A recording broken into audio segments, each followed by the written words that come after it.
Bonjour à tous et bonjour à toutes, bienvenue sur le plateau de Mobility TV avec une émission consacrée aujourd'hui aux ZFE, les zones à faible émission. Vous en avez forcément entendu parler, il y en a de plus en plus et cela concerne de plus en plus de véhicules. Et pour en parler avec nous, 3 invités et 3 experts. Clément Molison, bonjour. Bonjour. Vous êtes le délégué général adjoint de Aver, soyez le bienvenu. En face de vous, Joël Pédessac, bonjour. Bonjour. Directeur général de France Gaz Liquide, qui peut être d'ailleurs une alternative pour trouver des solutions pour les automobilistes qui sont embarrassés par ces ZFE.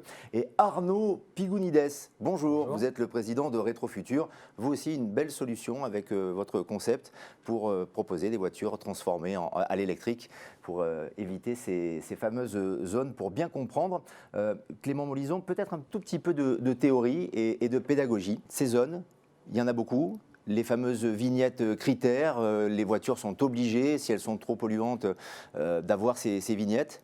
Soit elles sont interdites de passage, soit elles sont dans un cadre un petit peu limité. Est-ce que vous pouvez nous brosser le portrait et faire la situation ?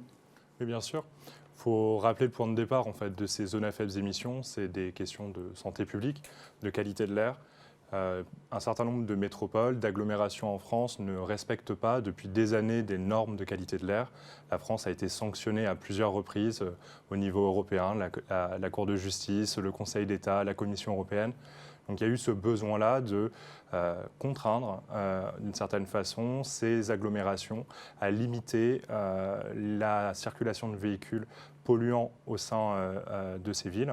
Donc pour ça, il y a des zones à faibles émissions qui sont mises en place. Il y en avait déjà 3. Là, on a 7 de plus qui sont mises en place. Et puis, on verra peut-être avec la loi climat résilience, on aura peut-être encore quelques autres qui devront être mises en place. Là, dans l'actualité, il y a de nombreuses villes, 67 pour être exact, dans le Grand Paris, qui sont concernées maintenant. Et cela va s'étendre forcément sur toute la France. C'est déjà le cas, mais de manière exponentielle. En 2024, on parle notamment de 76% du parc auto pour cette région parisienne, mais également pour les autres villes. C'est considérable. C'est important, mais il faut aussi voir qu'on a une progression importante de la mobilité électrique, des mobilités décarbonées, plus propres. Et donc, c'est ces mobilités-là qui vont pouvoir peu à peu remplacer, quand les personnes n'abandonneront pas juste le fait d'avoir un véhicule, pourront remplacer ces mobilités polluantes et donc pourront toujours circuler au sein des agglomérations. Après, elles ont chacune une certaine liberté quand même pour choisir quels sont les types de véhicules qui vont être exclus, à quel moment, et pourquoi pas avoir des temps différents pour les poids lourds ou autres pour circuler aussi. Donc voilà, il y a aussi cette liberté qui existe. Joël Pédessac, avant de parler d'ailleurs du GPL, une solution alternative, votre point de vue sur cette situation, sur ces zones et votre regard? D'un point de vue sociétal, et ça vient d'être décrit, il y avait bien un problème de pollution urbaine et qu'au-delà du développement des transports en commun, il fallait bien aussi traiter la question du transport des marchandises et la question du transport des individus. Donc le problème des interdictions, c'est qu'il y a des gens qui vont bientôt plus pouvoir utiliser leur véhicule. C'est déjà le cas d'ailleurs pour les véhicules catégorie 4 ou 5 suivant les villes, les agglomérations. Mais donc, il faut apporter des solutions qui soient abordables financièrement, qui répondent à ces enjeux de pollution urbaine. Encore une fois, on n'est pas sur le CO2, mais on est sur les polluants, les particules, les oxydes d'azote. Et pour ça, il y a différentes possibilités qui s'offrent aux différents habitants de ces régions. Il y a des zones à faible émission, l'électrique et le gaz en font partie. On en parlera dans un instant, mais France Gaz Liquide est très attentif effectivement à l'évolution et au développement de ces zones en l'occurrence. Alors très attentif, disons que France Gaz Liquide est une association, on représente les distributeurs de gaz, mais dans l'offre de véhicules gaz et au GPL, il y a effectivement un atout particulier à mettre en avant, c'est qu'un véhicule gaz, qui soit GPL ou GNV d'ailleurs, gaz naturel ou GPL, ces véhicules ont une vignette critère 1. Et avec une vignette critère 1 aujourd'hui, quelle que soit l'année d'immatriculation du véhicule, c'est-à-dire qu'un véhicule GPL qui a 15 ans est critère 1, et ça vaut sur le marché en occasion autour de 2 000 à 3 000 euros, ce qui veut dire que c'est abordable financièrement, ça permet aux gens de pouvoir rouler avec un carburant qui est beaucoup moins polluant que les carburants que le diesel ou que les vieux véhicules essence, et qui permettrait de rentrer sans difficulté dans les ZFE pour ceux qui ne peuvent pas faire autrement que de rouler avec un véhicule particulier. Bien évidemment. Est-ce que vous avez l'impression, Arnaud Pigounides, que ces zones, ces ZFE sont des zones d'exclusion pour certains? Faire des choix quand même de plus en plus, le diesel, les vieilles voitures. Moi, si j'ai un vieux véhicule, mais je l'adore parce que c'est mon père ou mon grand-père qui me l'a offert. Est-ce que vous avez l'impression que ces automobilistes sont exclus? Ils sont de plus en plus exclus, c'est une réalité, hein, et on leur offre très peu d'alternatives et des alternatives commencent à arriver, et donc notamment le rétrofit électrique, que je représente via l'association Air aussi. On va en parler, oui. Amené à la réglementation rétrofit qui est sortie l'année dernière, permet de dépolluer, de décarboner des véhicules déjà existants. Donc en plus, ce qui est intéressant, c'est que vous avez déjà votre véhicule, le véhicule de votre cœur ou tout simplement le véhicule de votre fonction, hein, c'est-à-dire vous êtes artisan, vous avez un fourgon aménagé, vous ne pouvez plus rentrer dans Paris parce qu'il est critère 4, c'est quand même un vrai problème pour faire du business, hein, pour faire votre travail. Et ça, le rétrofit permet de le transformer sans avoir à jeter le camion ou le vendre au plus offrant, et puis acheter un camion neuf électrique ou sans émission et acheter un autre équipement si vous l'avez déjà équipé. Donc c'est une vraie alternative intéressante et qui correspond vraiment à j'ai mon véhicule, il peut durer 10, 15, 20 ans de plus. Et aujourd'hui, on peut le faire grâce à Rétrofit. En tout cas, vu le contexte écologique, toute cette situation est inéluctable. C'est-à-dire qu'il y aura de plus en plus de zones et donc des besoins alternatifs, quels qu'ils soient. On est bien d'accord? On est bien d'accord, et d'autant plus qu'il faut un vrai mix énergétique. Le tout batterie est impensable, le tout diesel est impensable aussi, et il faut vraiment un meilleur mix, et on est là pour organiser un meilleur mix énergétique en France. Alors, vous allez nous expliquer en quoi consiste Rétrofutur, et notamment ce concept de conversion d'un vieux véhicule en voiture électrique tout simplement. Et tout le monde n'est pas complètement sensibilisé à ce phénomène. J'en veux pour preuve, on va révéler un petit peu les coulisses de l'émission. On discutait juste avant le début de cette émission tous les deux. Vous avez été contrôlé par la police avec votre véhicule qui a subi donc une conversion électrique. Et comment ça s'est passé? Alors c'est une anecdote assez amusante. Avant-hier, je me prenais dans Paris avec une vieille 504 électrique donc de ma société en plaque W. Et donc je me fais arrêter. Ils ne voient pas le macaron critère donc par la police de Paris, police municipale.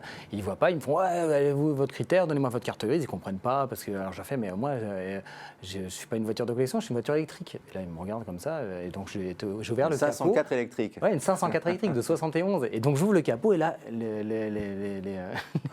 les policiers étaient complètement subjugués. Ils ont fait waouh! Mais donc c'est-à-dire que vous êtes critère 0? Je fais ouais. Hop, ils m'ont laissé repartir.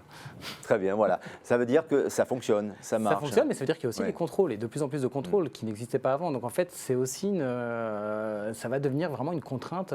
Et c'est vrai qu'il faut pouvoir trouver des alternatives et on est tous vraiment là pour les faire, de la verre à toutes les autres carburants alternatifs. On est vraiment là pour trouver des solutions pour les Français et même pour les Parisiens dans Paris. Clément Molizan, les autorités sont très attentives à ce contexte-là, justement, au développement de ces zones, au contrôle, bien évidemment. C'est un dossier qui est traité régulièrement en haut lieu.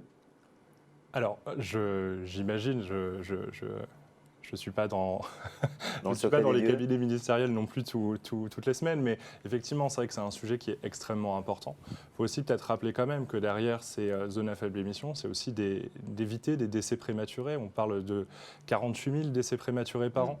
C'est aussi un coût socio-économique, 1 000 euros par an par Français, qui est à peu près estimé. Donc c'est quelque chose qui est assez important derrière, et donc il faut d'une part, évidemment, suivre les obligations de décarbonation, cette voie écologiste qui grandit, et en même temps, bien penser que derrière, il y a aussi des impacts sociaux. Et donc là-dessus, il y a des aides qui sont mises en place. On a le bonus écologique, la prime à la conversion. On peut avoir des aides locales. Et donc, par exemple, pour de l'électrique, vous pouvez aller jusqu'à plus de 10 000 euros d'aide pour changer de véhicule.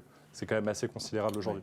Il y a des associations, des syndicats aussi, notamment, qui réclament un assouplissement, un allègement des conditions pour ces zones. Vous partagez ce sentiment parce que certains estiment que c'est l'empêchement d'un retour à l'emploi, peut-être d'un retour à d'un accès à la santé, d'un accès à la culture notamment.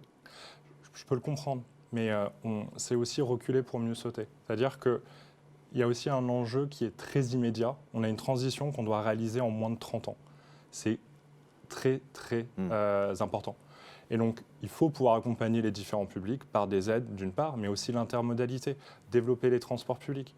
On l'a dans le contexte parisien, un réseau qui est fortement maillé. Ça peut l'être aussi dans un certain nombre d'autres agglomérations qui seront touchées par les ZFE. Donc, c'est tous ces ensembles de solutions qui permettront d'augmenter l'acceptabilité sociale de ces ZFE. Est-ce que les voitures les plus ciblées sont les voitures diesel, notamment? Si la question s'adresse à moi. Elle s'adresse à vous, absolument. Donc moi, je représente les véhicules. Non, mais je sais bien, mais GPL, mais effectivement, je pense que c'est une information dont vous disposez, parce que dans le cadre de votre activité, c'est intéressant de savoir quels sont les véhicules à chasser en particulier. Alors, les zones à faible émission, encore une fois, c'est pour les particules et les oxydes d'azote. Ces deux polluants, ce sont les polluants les plus importants qu'on trouve sur les véhicules diesel. Et donc, c'est bien sûr les véhicules diesel qui sont ciblés, pas parce que le moteur diesel est mauvais, mais c'est parce que c'est le moteur, c'est le véhicule qui émet le plus de particules et d'oxydes d'azote. L'avantage des véhicules au gaz, c'est qu'ils n'ont pas ces problèmes-là. Un véhicule, quand vous mettez un mouchoir blanc derrière le pot d'échappement d'un véhicule au gaz, même s'il y a des systèmes de traitement, ce mouchoir, il sort blanc, alors que sur un véhicule diesel, même avec un filtre à particules, il va ressortir gris. Donc en fait, il y a bien quelque chose de visible sur la pollution des véhicules. Alors après, on peut comprendre que les propriétaires de ces véhicules-là se trouvent dans une situation qui peut être compliquée. S'ils ont un véhicule diesel qui a une dizaine d'années, eh bien, le véhicule léger, il va être interdit prochainement dans Paris. Donc il faut que les pouvoirs publics soient en capacité de leur apporter des solutions qui sont acceptables financièrement, qui sont acceptables par rapport à leur capacité d'emport. J'ai une famille de 4 personnes, je ne peux pas rouler dans une petite voiture avec un seul siège, même si j'ai 10 000 € d'aide d'État ou d'aide locale.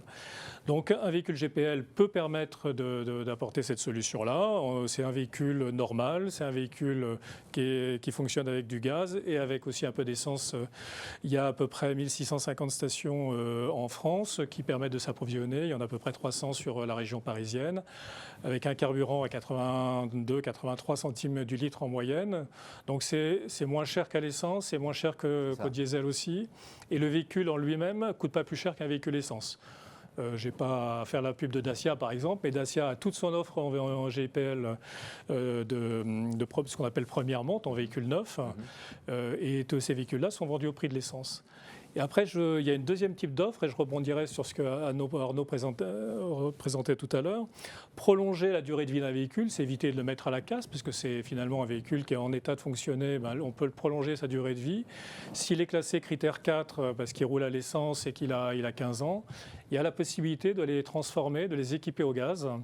Et il y a des installateurs qui font ça. Ça coûte entre 2 et 3 000 € l'installation. Mais ça permet, sur un véhicule que j'ai, qui est à l'essence, de lui donner une nouvelle vie. Et en ayant subi cette transformation, moyennant le coût que je vous ai indiqué, qui peut être aidé d'ailleurs par des aides régionales, vous avez une vignette critère 1. C'est-à-dire que votre véhicule va passer de 4 à 1 parce qu'il passe de l'essence au gaz.